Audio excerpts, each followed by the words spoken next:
أبي هريرة رضي الله تعالى عنه أن رسول الله صلى الله عليه وسلم قال হযরত আবু হুরায়রা রাদিয়াল্লাহু তাআলা আনহু বর্ণনা করেন রাসূল পাক সাল্লাল্লাহু আলাইহি ওয়াসাল্লাম ইরশাদ করতেছেন আতাদরুনা মাল গীবা।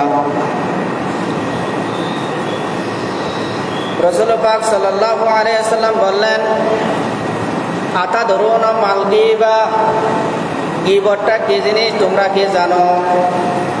ক্বালুল্লাহু ওয়া রাসূলুহু আ'লাম। হযরত আবু হুরায়রা রাদিয়াল্লাহু তাআলা আনহু রাসূল পাক সাল্লাল্লাহু আলাইহি ওয়াসাল্লামের কথার জবাবে বললেন ইয়া রাসূলুল্লাহ সাল্লাল্লাহু আলাইহি ওয়াসাল্লাম, আপনি এবং আল্লাহ তাআলা ভালো জানেন।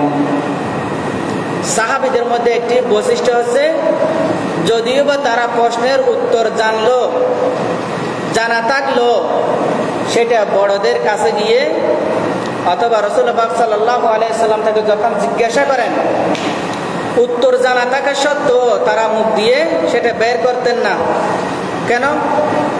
কারণ রাসূল পাক সাল্লাল্লাহু আলাইহি ওয়াসাল্লাম যখন মুবারক থেকে শোনার জন্য তারা কি করত? অপেক্ষা করত সওয়াবের আশায়। সুবহানাল্লাহ। এখন আমরা কি করি?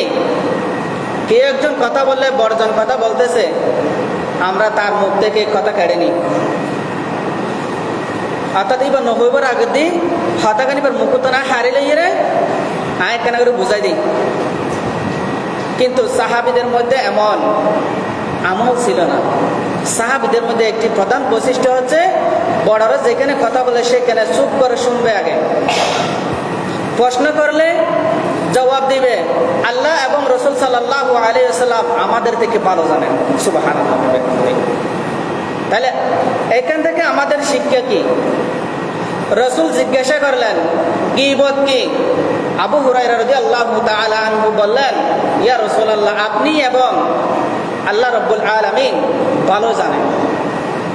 তাহলে এখান থেকে আমাদের শিক্ষা হচ্ছে যদি বড়জনেরা আলাপ আলোচনা করতেছে সেখানে যদি আমাকে প্রশ্ন না করেন, আগে আমার কাছে জিজ্ঞাসা না করেন, তাহলে আমি সেখানে কি করব না, মাঝখানে কথা বলবো না।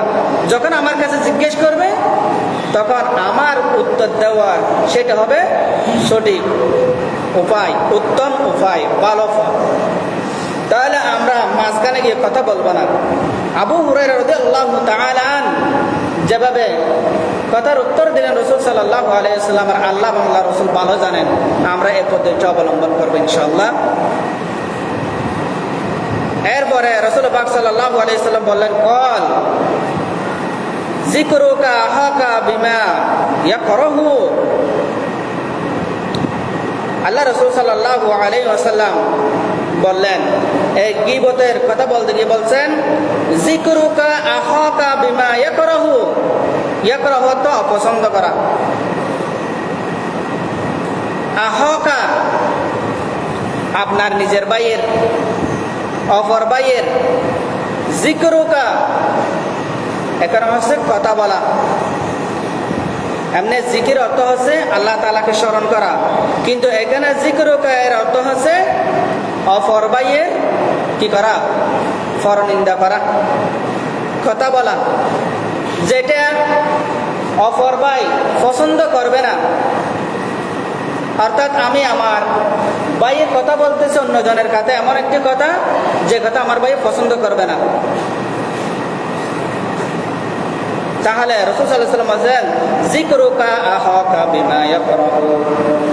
ও আমার সাহাবী আবু হুরায়রা, গীবত হচ্ছে এটাই, যিকরুকা আহাকা বিমা ইয়াকরাহু, যেটা তোমার ভাইয়ের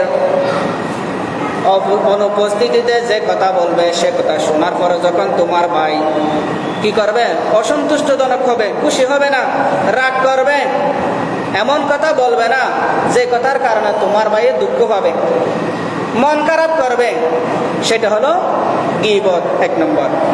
দুই নম্বর, আবার জিজ্ঞেস করলেন قال أفرأيت إن كان في أخي ما أقول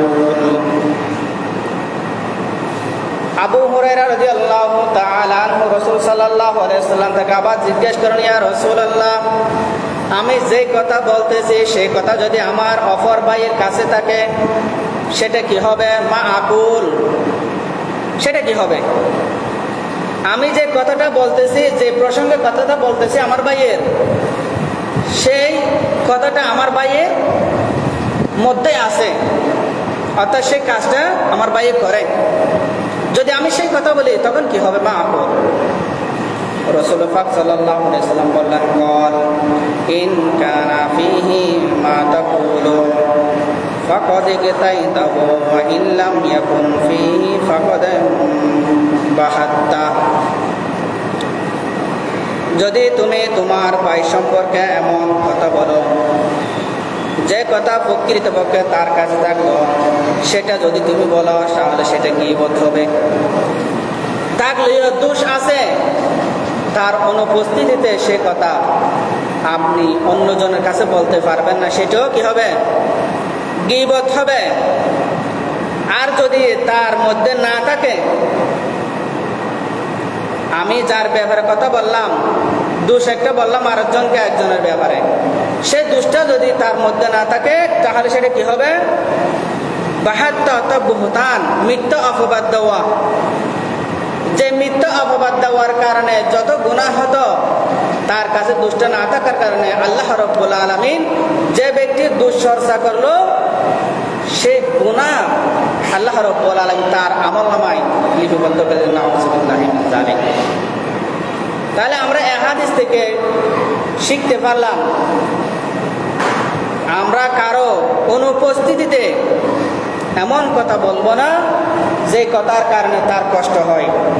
দ্বিতীয়ত, তার কাছে যদি সেই আমলগুলিও থাকে, বদ অভ্যাস থাকে, সেগুলো আমরা বলবো না।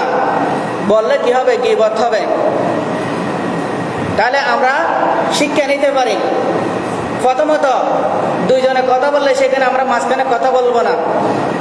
দ্বিতীয়ত, আমার ভাইয়ের অনুপস্থিতিতে আমি দোষ বর্ণনা করব না।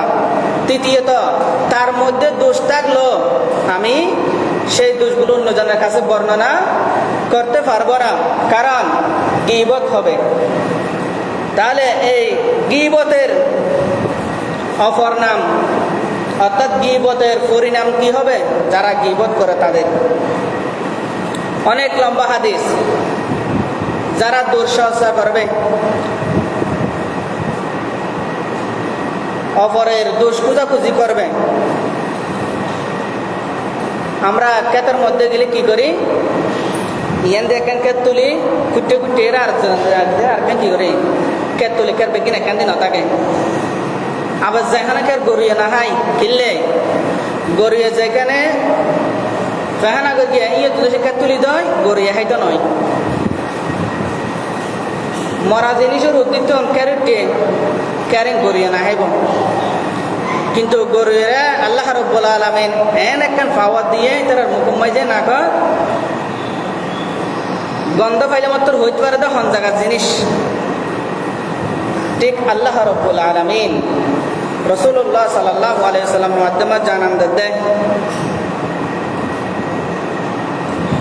তোরা কি এন হনা হাজ গরিবারে যে হাজর হারণ পরিণাম ওই বদল দেখি তোমার মরা বাইরে মরণের পরে এবার গুস্তহন পছন্দ করিবানে গরিবানে বা পছন্দ করিব না? কি নিজের মরা বাইর গুস্তা বলে কি পছন্দ করিব? নকরিব। তো যদি পছন্দ নকর দয় তাহলে আর জনের কি বসারি দেব। যদি মরা বাইর গুস্তহন পছন্দ নকর দয় আর জনের পরনিন্দা সারি দাও।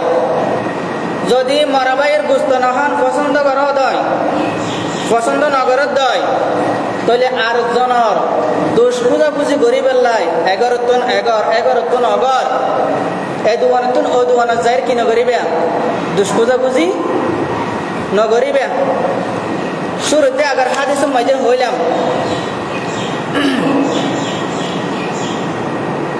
ইয়া আইয়ুহাল্লাযীনা আমানু ইজতানিবু কাসীরাম মিনাজ-যন ইন্না বা'দাজ-যন, কুরআনুল কারীমের আল্লাহ রাব্বুল আলামিন হন্দা ও ইমানদারকল ইজতানিবু কাসীরাম মিনাজ জন ইন্না বা'দাজ জন।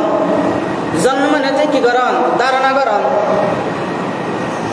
ওই তোর মানুষে লবুদে ফল্লার হইন না পারিবেন অনেক ধারণা করি না পারিবেন হারান আর ধারণা করলেন তো মন্দ কিন্তু এবার তোর মন্দ নাই বালা জিনিস আছে দেখ তো ধারণা গরণের হারানে আর ধারণাকে ছড়ি গিয়ে শুদ্ধ নয় হারনি ফাঁসত নামাজ পড়ে আর ধারণা করে দিবে নামাজ না পড়ে তাহলে আর ধারণা এবার আমল জিয়ান আসিয়েন ন মিলে যার হারানে কিয়ত দিয়া কাসীরাম মিনাজ জন ইন্না বা'দাজ জন। আর যে ধারণা করি এত বেশিরভাগ 99% কি হয় ভুল হয়। তো আর